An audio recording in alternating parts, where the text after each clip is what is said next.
الفضل YouTube channel میں آپ کا استقبال ہے۔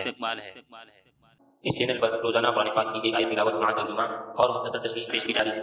ویڈیو اپلوڈ ہونے پر نوٹیفیکیشن پانے کے لیے اس چینل کو سبسکرائب کریں اور بیل آئیکن ضرور دبائیں۔ السلام علیکم ورحمۃ اللہ وبرکاتہ۔ میرے دینی و ایمانی بھائیوں اور بہنوں، سورہ نساء آیت نمبر 9 پیش خدمت ہے۔ اعوذ باللہ من الشیطان الرجیم وَلْيَخْشَ الَّذِينَ لَوْ تَرَكُوا مِنْ خَلْفِهِمْ ذُرِّيَّةً ضِعَافًا خَافُوا عَلَيْهِمْ فَلْيَتَّقُوا اللَّهَ وَلْيَقُولُوا قَوْلًا سَدِيدًا۔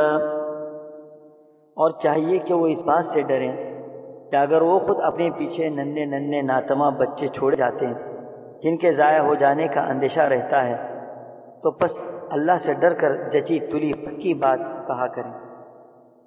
حضرات، ہر شخص کی یہ خواہش ہوتی ہے کہ میرے بعد میری اولاد پر کوئی ظلم و ستم نہ ہو، وراثت یا دیگر معاملات میں ان کے ساتھ اچھا اور بہتر سلوک کیا جائے اور ان کو ان کا پورا حق مل جائے۔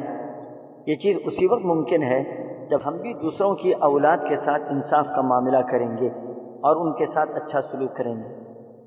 دوسری بات اس آیت کی روشنی میں یہ ہے کہ مرنے والا شخص اگر اپنے مال میں بے جا تصرف کر رہا ہے، اپنے مال کا اکثر حصہ وصیت کر رہا ہے، جس سے اندیشہ ہو رہا ہے کہ اس کے بعد اس کے وارثین فقر و محتاجی کا شکار ہوں گے اور بعد میں بڑا نقصان ہونے کا امکان ہے، تو اس کو اس بات سے روکنے کی کوشش کریں۔ اس کے علاوہ مرنے والا شخص صاحب حیثیت ہے تو اس کو اس بات کی ترغیب دینا بہتر ہے کہ آپ اپنے تہائی مال کے اندر اچھے کاموں میں خرچ کریں تاکہ وہ مال آپ کے لیے ذخیرہ آخرت ہو جائے۔ تیسری بات یہ ہے کہ یتیم بچوں کے اولیاء ان کے مال کی حفاظت کرنے کے بعد جب ان کو واپس کرنے کا موقع آئے تو اس میں ادنا بھی کوتاہی نہ کریں، بلکہ اللہ کو حاضر و ناظر سمجھتے ہوئے پورا حق ادا کریں۔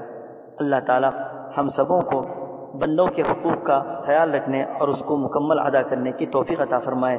آمین۔ وآخر دعوانا ان الحمد للہ رب العالمین۔